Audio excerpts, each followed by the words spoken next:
Alright, hey guys, welcome to another episode of Learn with Anirudh. Now, this one is going to be really exciting and a very important episode because I am sure that you've been in a situation where in an interview they ask you to print these pattern questions in Python or any other programming language, and you might have found it very difficult to answer that. So, I'm going to be giving you a lot of tips, a lot of tricks, and I'm going to be giving you the easiest method of how you can go about working with that. So, what are we waiting for? Let's get started.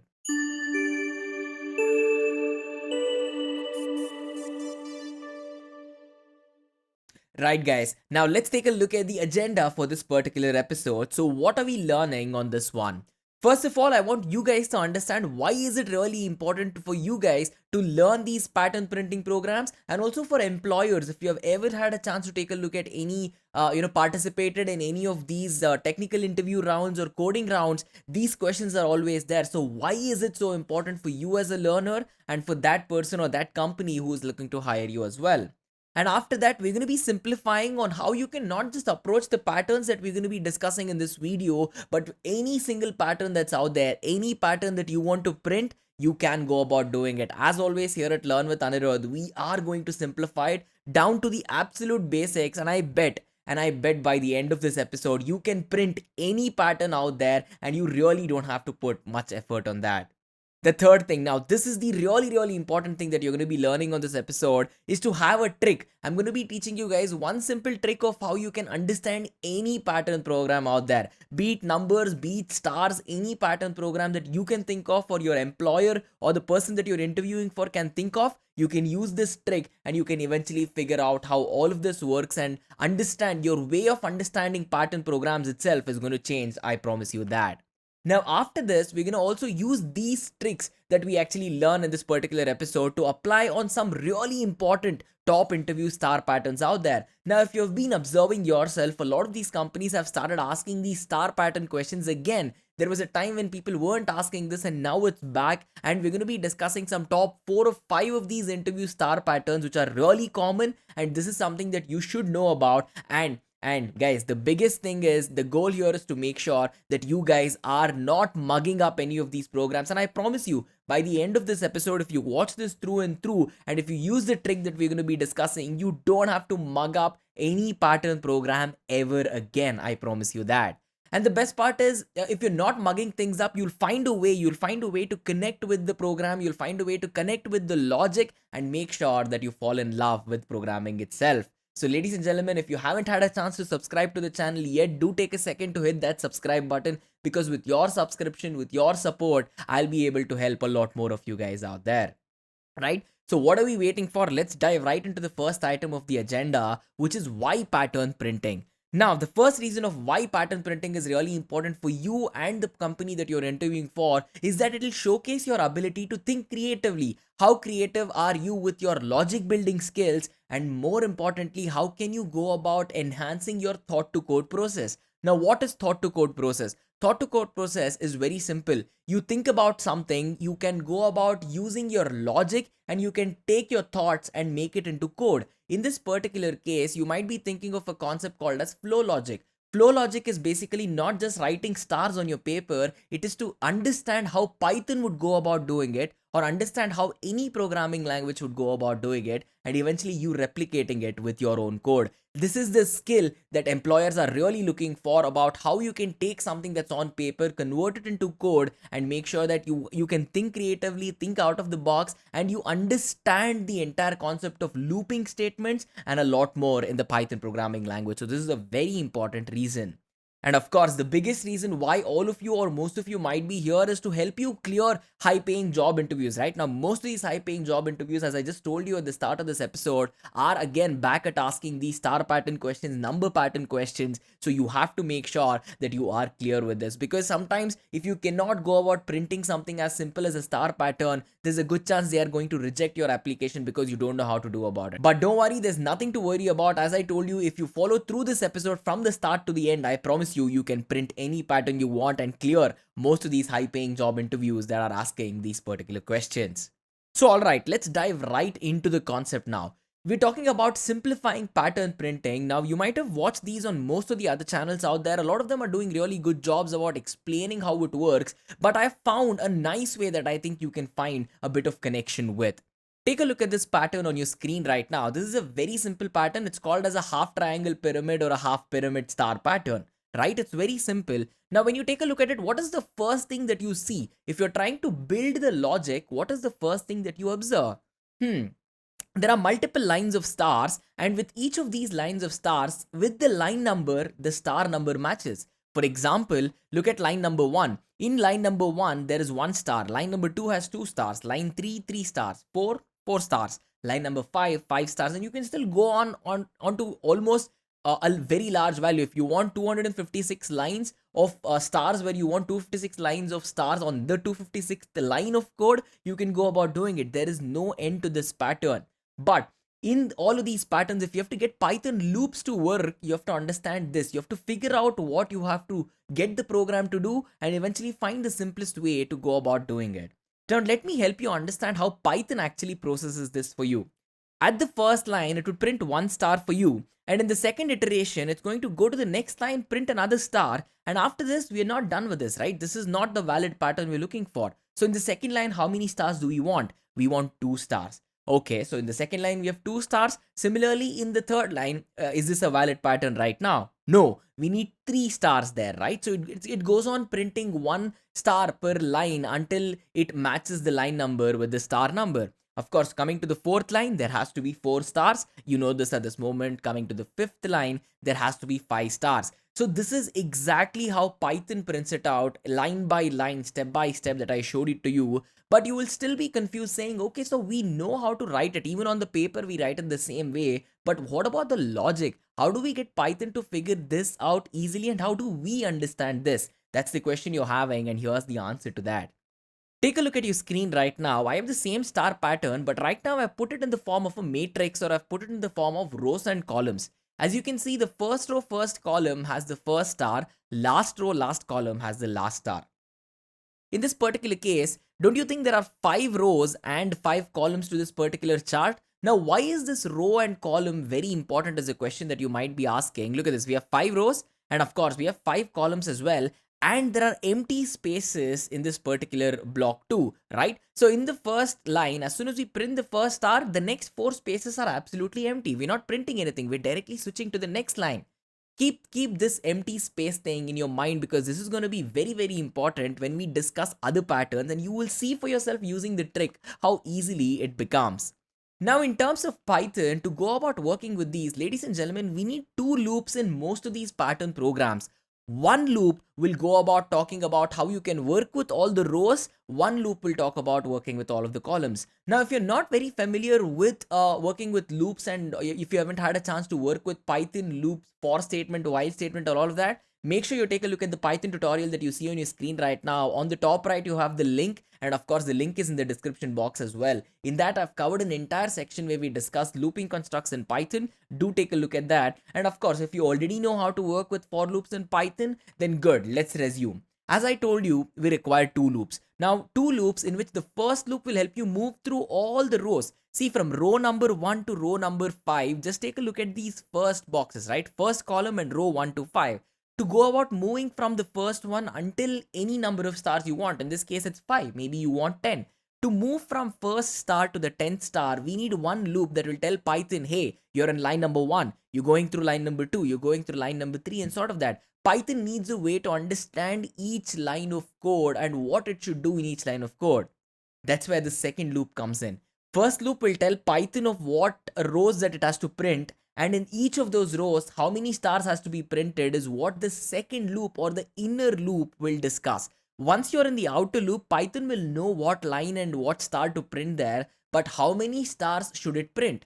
For example, in the third line, if it just prints 1 star, it is not correct. Or if it prints 4 stars, it's not correct. It has to print 3 stars on the third line. So to tell Python, hey, when you're in the third line, make sure you print only 3 stars. This is the logic that we require, which is worked by which loop?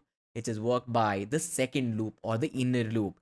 So, ladies and gentlemen, without further thought, I think it's high time we dive right into the code of this and understand how all of this works. Now, we're going to be discussing a Jupyter notebook that is on Google Colab. If you have a Google account, this is free to use. Just click the link in the description box right now. It will open up the exact same Jupyter notebook that I have, so that you don't have to enter all of these programs and type it out manually. You can start running it and start learning it. Because remember that important trick that I told you about at the start of this episode, I'm going to be showing you how we go about working with this trick. Now, before we take a look at the trick, we're going to be doing it manually, and then later we're going to take a look at the trick. So what are we waiting for? Let me quickly open up Google Colab and we can get started. Alright guys, as you can see, I've quickly opened up Google Colab. I hope you guys have opened it as well. The link is in the description box to the exact same Jupyter notebook that I'm discussing. Now, this was the pattern that we discussed, right? The half pyramid pattern. Now, let me take a look at the code. Let me show you guys what the code means. Now, I told you that we're going to require two loops. One loop is to make sure we work through the rows, and we have another loop that works with all the elements in the particular columns, as you can see in this particular piece of code, right? So in this case, they've asked us to print this particular pattern, and the last one has 4 stars. The last line has 4 stars. So let's have a simple variable called rows equal to 4, which means that we want 4 rows of stars to be printed. In the first loop, I'm telling Python, hey, you need to print 4 lines of stars. So go from line number 1 all the way to line number 4. Now in this case, Python indexes from 0, so we always index it from 0. What do you do once you tell Python that it has to print 4 lines of code? You start telling it what it has to do in each of these lines of code, right? So that is where the second loop comes in. The second loop tells Python, hey, whenever you're at the 0th line, it means that you have to print the first star. Whenever you're at the first line, you have to print 2 stars. The second line, now I'm talking about Python's index here. That is why I have to tell you a number less than that, because Python starts indexing from 0 instead of 1. And here is another simple statement that you might very much miss, because if you miss this statement, things are not going to work. This is called as an end statement, and what happens if we use or if you do not use end statement, I'm going to show you. First, let me print the output of this. As you can see, printing the output of it, we're getting the perfect number of stars. Now, let's just say I want 5 stars, no issues. If I take row equal to 5, we're going to get 5 stars, row equal to 10, you're going to get 10 stars. But how are we running through this logic, and what is the important trick that we have to teach you guys about? Before we get to the trick, you saw this particular statement of line that says end. Now, what is this end doing? Let me show you a very simple example with a print statement. First of all, we're not going to use end. What's going to happen? Take a look at this. I have two print statements, and if you observe that each of its print statements gets printed in its own line, right? Every time you enter a statement here, Python automatically shifts to the next line. As soon as it runs this line, it automatically jumps to the next one without even asking me if I want to jump or not, and eventually prints the next line. But take a look at this. Here, instead of, I have the exact same of code, but instead of just directly printing it, I have the end statement inside the print here. Now, as soon as I print this, take a look at what happens. As you can see, all of this gets concatenated into one particular line, and unless I want a new line specifically, Python will go about printing it in that particular line itself. Okay, so we already saw what this program does. Don't worry, I'm going to show you the trick, and we're going to simplify it even more. Let me actually remove this particular end statement. See how the entire pattern gets destroyed, because even though the logic is correct, it's printing 1 stars, 2 stars, 3, 4, 5. Even though it's doing it correctly, every time it goes through a print statement, it is forced to move to the next line, just like I showed you here. Now, to make sure that doesn't happen, we use the end statement, right? Now, let me get this back and let me execute this.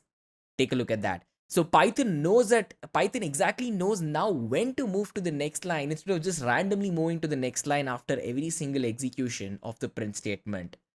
Okay, now this is well and good. What is that trick that I'm talking to you guys about? Now, the trick to understand these programs is very simple, ladies and gentlemen. It is to make sure you figure out what happens in each of the loops and what is Python doing for you. Is it printing a star, or is it moving to the next star? Is it moving to the next line, or how does it even understand this? So for you to understand this very easily, head to Google, go type Thonny, Thonny. Now, Thonny is a beautiful Python IDE that's for beginners, and I'm going to tell you why this is very important. Now, let me zoom in here. As you can see, it'll show you the versions that are there for Windows, Mac, and Linux. So whatever operating system that you have, Thonny will work, and this is an amazingly really simple IDE that you guys can use. Okay, now we have Thorny installed. It'll only take you 5 minutes to install Thorny, and let me copy this piece of code.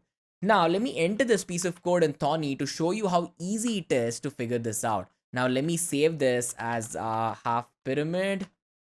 Done. As you can see, I have the program, the same program that we took a look at. Now instead of just directly running it, if I run it, I know the output. Let me go about debugging the piece of code. If I go about debugging the piece of code, I can see step by step what Python does in terms of what it is doing, how is it printing, and why is it printing. Now, a lot of you learners miss this particular step, and that's the reason you tend to mug up these programs and not figure out how it works. This is very simple, and look at it. You will figure this out on your own. First statement, rows equal to 5. We know that we need to print 5 rows, and then Python says, okay, so row equal to 5. Now let me get into this for loop junction that we have there. Inside the for loop, it sees that, hey, okay, so range is from 0 to rows. So what is 0 to rows? Well, rows is nothing but 5. So we have a for loop statement that goes from 0 all the way to 5. Correct? Now, if you're going from 0 all the way to 5, we have another loop here, right? Now, firstly, in the first iteration, if you're going from 0 to 5, what does I become? It becomes 0 for the first iteration. Take a look at this. We have another loop called j. In j, we are going from 0 all the way to I plus 1. Now, you might be asking a question saying, why is it I plus 1? I don't understand this. This is why. What is the value of I in the first iteration? It is 0, right? 0, I becomes 0. Take a look at this. I becomes 0, and overall the range becomes 0 to 1.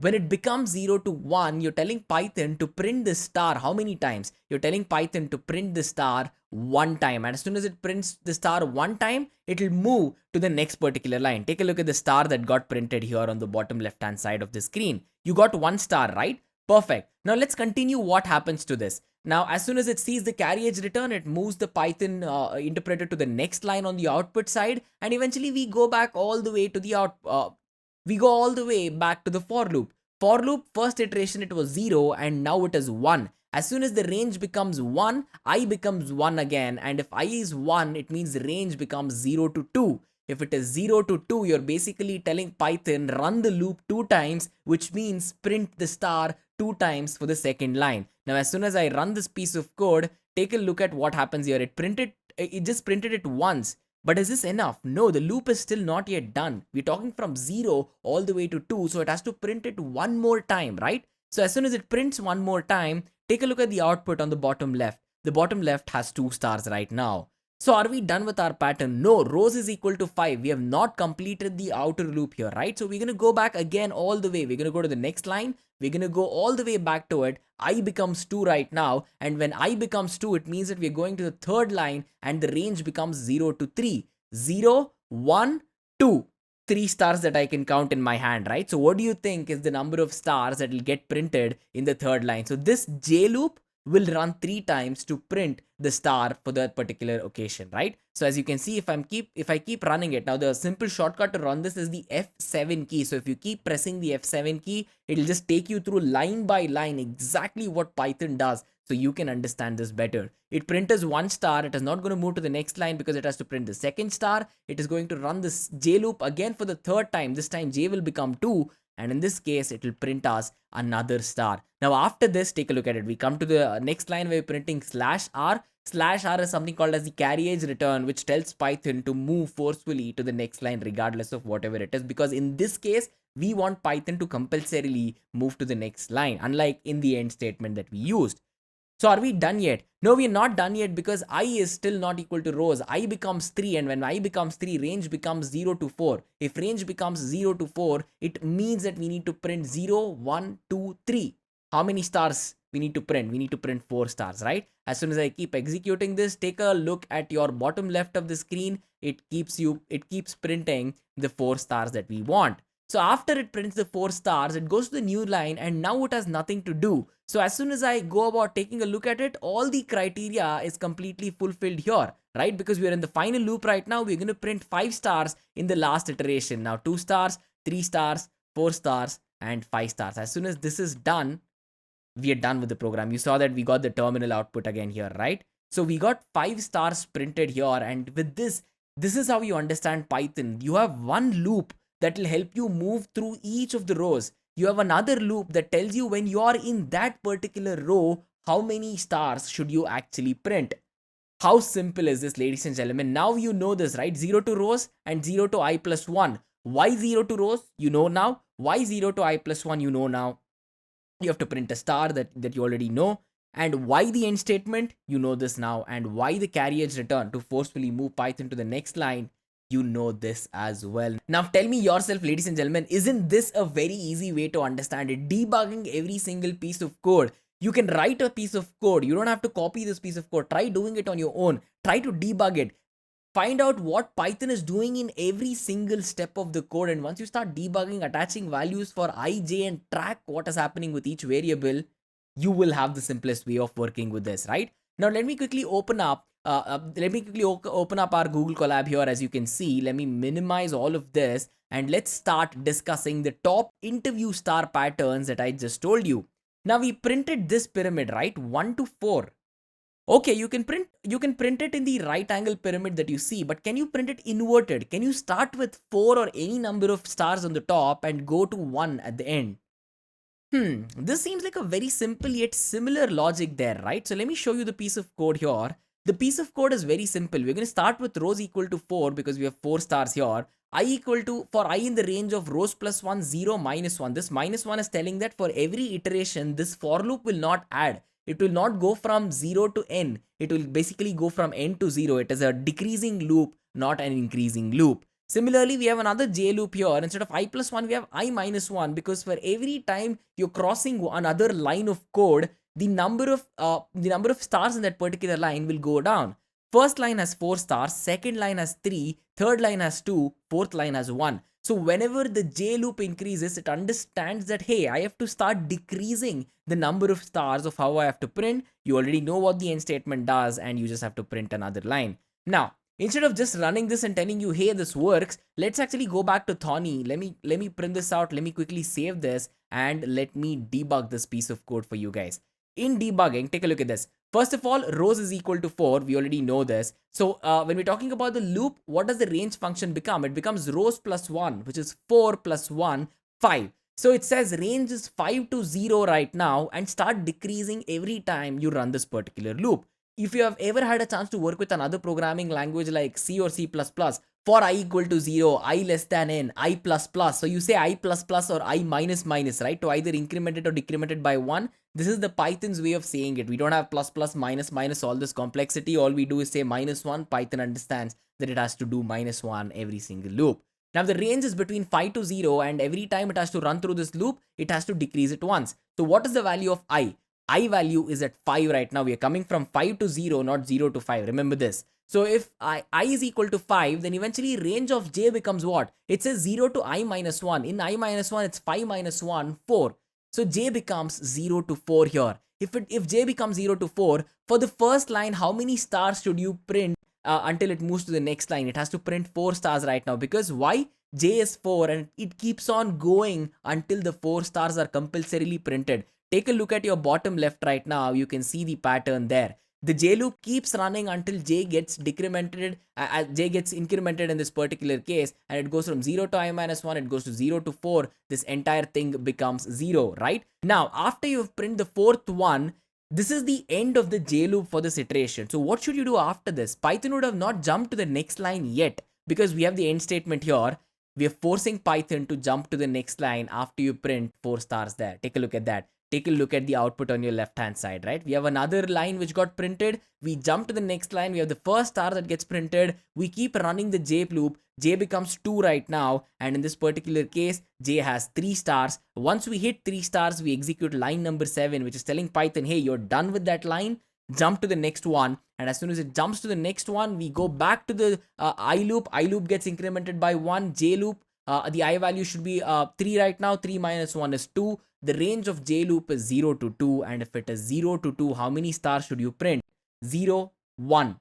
2 stars that you have to print for the third line. As you can take a look at it on the bottom left, I'm executing it continuously. We're done with 2 stars. We jump there. We go all the way to the I loop again. And this is the last time we're going to be running the I loop because we only have to print 1 star. I value becomes 2. Range becomes 0 to 1.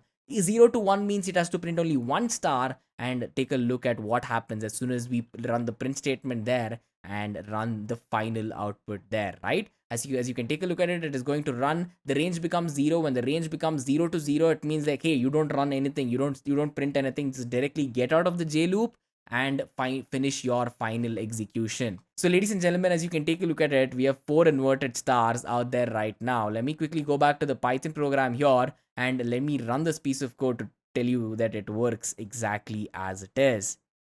Okay, until now we have the half pyramid, we have seen all the inverted half pyramids and all of that. Then we have the equilateral pyramid program. Now the equilateral pyramid program seems a little bit lengthy, but it is not very lengthy. Here, if you understand this, it is a, let me execute this first. See, on execution, you have to understand that we're not starting from the leftmost place. I'm clicking my mouse here. What is all of this? All of this is a space, because unless you have some sort of empty space to start with, you can never have an equilateral triangle, right? If you just print the first star on the leftmost place, you will get this. You will get a right angled triangle. To get a completely equilateral triangle pyramid, as you can see, you have to make sure that you give some gap at the start, right? This particular gap that you have to give you that gap and to help you understand what happens in each of those gaps, we have this particular statement here. We have a variable called m. M talks about how much of white space should you move. Think of all of this as each row and each column that I told you at the start of this episode. And once you figure out what Python has to do for each rows, if you have to print 4 stars, you have to move a certain number of places here, right? So how many number of places should you figure out is what M is going to tell us. And once M tells us, we know this, right? After this, it's just a simple thing. Go to the second line, print the second star. Go to the third line, print the 3 stars. Go to the fourth line, print the 4 stars. It is pretty simple and straightforward to just print these stars. To print it in this particular order is the challenge, and this is why employers like to go about doing this. Again, let me quickly go about copying this. Let's quickly head to Tawny. I'm going to save it, and as soon as I save it, I start debugging it.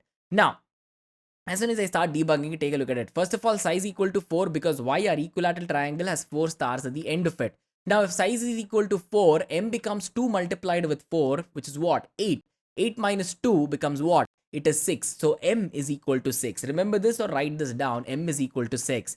So, we're telling now we get into the part where we actually go about printing these empty spaces and printing out our stars. This first loop talks about printing our empty spaces. The second loop talks about printing our stars, and where exactly it has to print spaces, where exactly it has to print stars. Okay, so what is size? Size is 4. Range goes from 0 to 4. It means 0, 1, 2, 3. Correct, right? So now range becomes 0. Range of I, the first iteration becomes 0, and we're going for range for j. Now j, we're going from 0 all the way to m, because we need to talk about the number of spaces that we need to give there as well.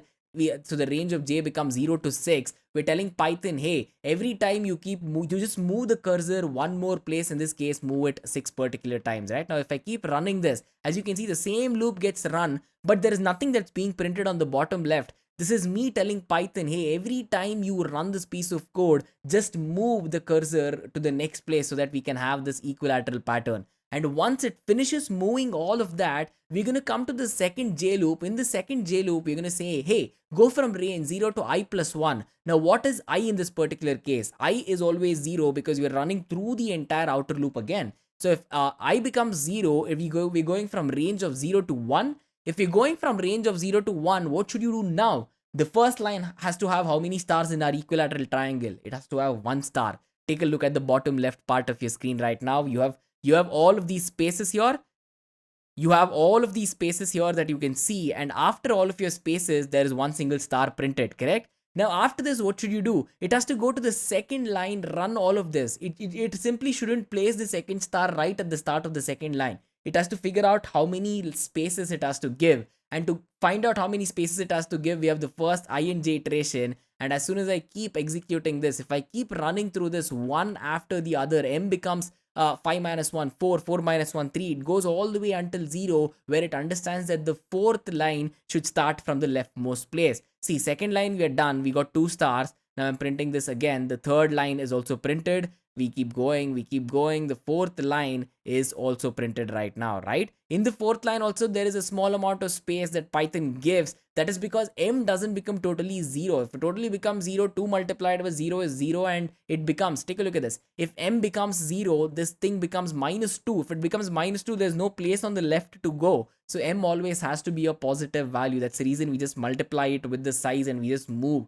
the entire array towards the right side. So ladies and gentlemen, this is a very, very simple way. Just interactively sit like this and understand how each of these programs work. And once you start figuring it out, your logic building skill is going to build, because you know right now how very well it is and how simple it is. There is a loop that is talking about how many spaces you have to move. There is another loop that is telling you of how many rows you have to go through. There is a loop that is telling you when you're at each of those rows, what exactly you should do. If you just mix and match these as a single pattern, you get this beautiful equilateral triangle that you're seeing on your screen right now, right? So we already executed this. Now that we're done with this, there is another important interview question that gets asked, which is the reverse full pyramid pattern. So we just took a look at the actual equilateral triangle out here. Once you're done with the equilateral triangle, we have the reverse pyramid as well. So reverse pyramid uses very simple logic. In fact, let me open the equilateral logic. Let me open the reverse logic here. And as you can see, here instead of m, we have k, and rows equal to 4, k is equal to 2 into rows minus 2. This is exactly what we saw. But instead of incrementing here as we did, because we're going from 1 to 4 stars, we're going from 4 stars all the way to 1 star. So what's that logic that we use? We don't use an additive loop. We use something called as a subtractive loop. And the subtractive loop will basically tell you how many stars you should print. The maximum number of stars in which line it will be.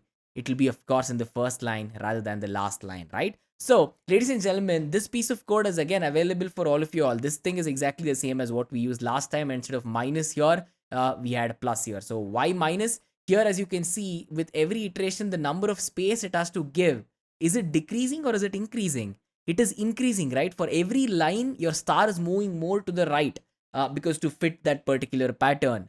Now, in this particular case, you have to make sure that you figure out how this works. And ladies and gentlemen, it's a very simple piece of code that you've taken a look at. Let me just hit the print here. So ladies and gentlemen, as you can see, as soon as you go about printing it, you have the star pattern that is present. Now in this particular logic, since you're talking about the subtractive logic, here if you print row equal to 4, you're going to get 5 stars. You can, here's a very nice question for you guys. Can you change something in the logic to make sure you have rows equal to 4 and still print 4 stars at the start? If you can do this, head to the comment section and tell me how you did it. For right now, we can just make row equal to 3. And as soon as I hit row equal to 3, you can see that the Python pyramid is pretty much ready, right? Now, we've already seen how you can go to Thorny, copy paste the code and figure out how it works just instead of mugging up this piece of code. Even if you're in a hurry for your interview, with this kind of a logic, divisive loops, subtractive loops, and the loops for the rows, the columns, and the stars, you can figure out how easily it works. And the next one is something called as a 2-half pyramid pattern. This is very, very simple. This is very straightforward. You will figure this on your own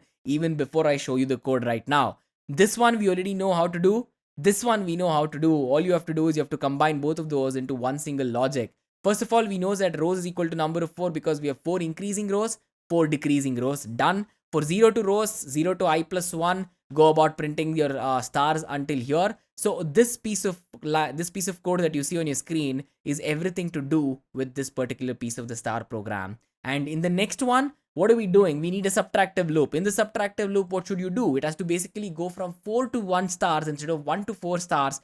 So just go about adding at how many rows that you are. Now this is going to print another dummy empty line that you can see on your screen right now. It just gives you one more space and it starts printing the loop backwards, right? So as soon as I execute this right now, there is an additive loop for 0 to 4. There is a subtractive loop from 4 to 0. Okay, instead of 4, let's just say I want 6 rows right now. As soon as I hit 6, you can see that it goes from 1 stars all the way to 6 stars. It gives you one simple line of free space or white space and eventually goes all the way back from 6 to 1. So ladies and gentlemen, this is a very, very, very simple trick about how you can go about working with all of these pattern printing problems. And once you figure out the logic, once you figure out how to work with the spaces, how to work with the rows and columns, it really becomes easy to a point where you do not have to work on any of these, and you do not even have to think about it, because when you're sitting in that moment in the interview, your brain will figure out the logic, and right then and there you can write a program, write the logic, write the pseudocode, whatever they ask, to eventually get exactly to this, right? So, ladies and gentlemen, with that, we are done with this episode of Learn with Anirudh. If you found this episode helpful, do take a second to hit that subscribe button, because with your subscription, ladies and gentlemen, I'll have a chance to help a lot more learners just like you out there. And in the meantime, if you haven't had a chance to take a look at these particular videos that you see on your screen right now, do take a look at them. Thank you so much for tuning into this particular episode of Learn with Anirudh. I hope I was clear with everything that I've covered. If you have any questions, any suggestions, or anything in general that you want to talk to me about, head to the comment section, or if you want to DM me, head to my LinkedIn. My LinkedIn ID is basically in the description box as well. Connect with me on LinkedIn, ask me your questions. As always, I'll be happy to help. So, ladies and gentlemen, thank you so much. Here's me signing off. I'll see you guys on the next one.